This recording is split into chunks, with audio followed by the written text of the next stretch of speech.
مفتی صاحب کسی شخص کی دکان ہے نہیں چلتی, فیکٹری بنائی نہیں چلتی, کاروبار کیا نہیں چلتی, کوئی ایسا وظیفہ بتائے تو میرے پاکستانی بہن بھائیوں کی دکانوں پہ فیکٹریوں پہ رش لگ جائے گاہکوں کا. اللہ رزق میں برکت. جی تھوڑی سی میں وضاحت کرتا ہوں بتانے سے پہلے. دیکھیں اگر کاروبار کسی نے باندھ دیا ہے جادو کے ذریعے تو اس کو کھلوانا ضروری ہے.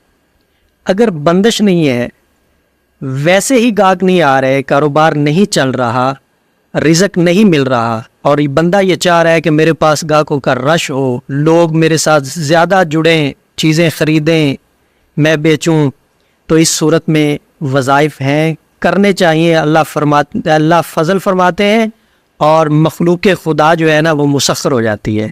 اس ایسے وظائف کو کہتے ہیں تسخیر کے وظائف.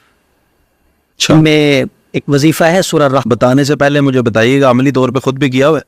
ہاں کیا ہے, بڑا کیا ہے, اور اللہ نے بڑا نوازا تھا اس وظیفے کی وجہ. میں 2 بتانے لگا تھا, آپ نے سوال پہلے کر دیا ہے, 2 بتانے لگا تھا اور میں نے دونوں ہی کیے تھے. اچھا. اور اسی وجہ سے کیے تھے. اللہ نے فضل فرمایا تھا. اب اسے وقت کی کمی کہہ لیں یا سستی کہہ لیں, اب نہیں, لیکن جب کیے تھے اب میں کہہ رہا ہوں کہ تب کی برکت اللہ بھی دے رہے ہیں. جی. ایک ہے سورہ الرحمن کا وظیفہ, کمال کا وظیفہ ہے اور انتہائی آسان ہے. ٹھیک ہے, لمبے چوڑے وظائف کا نہ میں قائل ہوں, آپ میرا پیج وزٹ کر لیں, میں بالکل لمبے وظائف نہیں بتاتا, مختصر. بندوں کے پاس ٹائم ہی نہیں ہے اور نہ ہی اتنی طاقتیں ہیں کہ وہ لمبے چوڑے وظائف کر سکیں. سورۃ الرحمن کتنی دفعہ پڑھنے؟ سورہ الرحمن 1 دفعہ پڑھنی بس. تو ہے بڑی پیاری سورت. پڑھنے کی ترتیب یہ ہے کہ صبح جب سورج نکل رہا ہوتا ہے نا تو سورج کے سامنے کھڑے ہو جانا ہے. اس کی کرنیں جب نکل رہی ہوتی ہیں نماز کے بعد اشراق کے ٹائم, سورج کی طرف چہرہ کر کے اس کو پڑھنا ہے. بسم اللہ الرحمن الرحیم, الرحمن علم القرآن. پڑھتے ہوئے جب پہنچنا ہے فَبِأَيِّ آلَاءِ رَبِّكُمَا تُكَذِّبَانِ, تو یہ انگلی آسمان کی طرف کرنی ہے شہادت پر, پھر نیچے کر لینی ہے. پھر جب فَبِأَيِّ آلَاءِ رَبِّكُمَا تُكَذِّبَانِ آئے گا پھر اس کو اوپر کر لینا ہے. پھر جہاں جہاں سورہ رحمان میں فَبِأَيِّ آلَاءِ رَبِّكُمَا تُكَذِّبَانِ آئے گا شہادت والی انگلی کو آسمان کی طرف کرنا ہے. پڑھنا نہیں آتا سننے لگا کے سن سکتے ہیں یا پڑھنا ہی ہے؟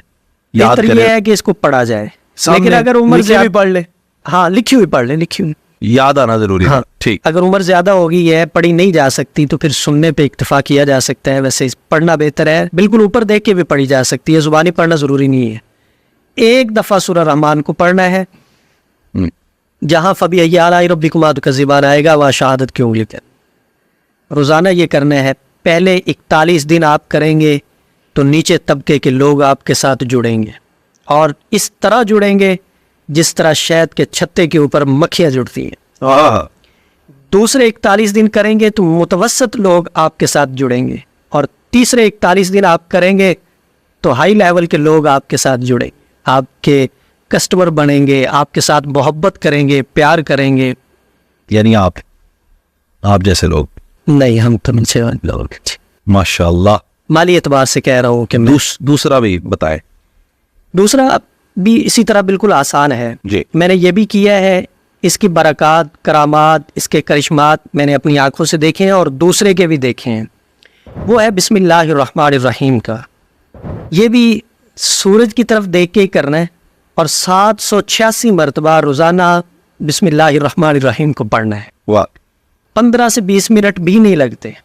پہلے سورہ رحمان والے پہ تو صرف گنتی کے 5 منٹ لگتے ہیں ناظرہ پڑھنے والے کے لیے, اور جس نے زبانی پڑھنا ہے اس کے تو 2 سے 3 منٹ لگیں گے. اور بسم اللہ الرحمن الرحیم کا ہے 786 مرتبہ اس کو روزانہ پڑھنا ہے. سورج کی طرف ہی منہ کر کے پڑھنا ہے, فجر کے بعد پڑھنا ہے. رزق بھی دونوں اکٹھے پڑھ سکتے ہیں یا بیک وقت ایک ہی بس کرے؟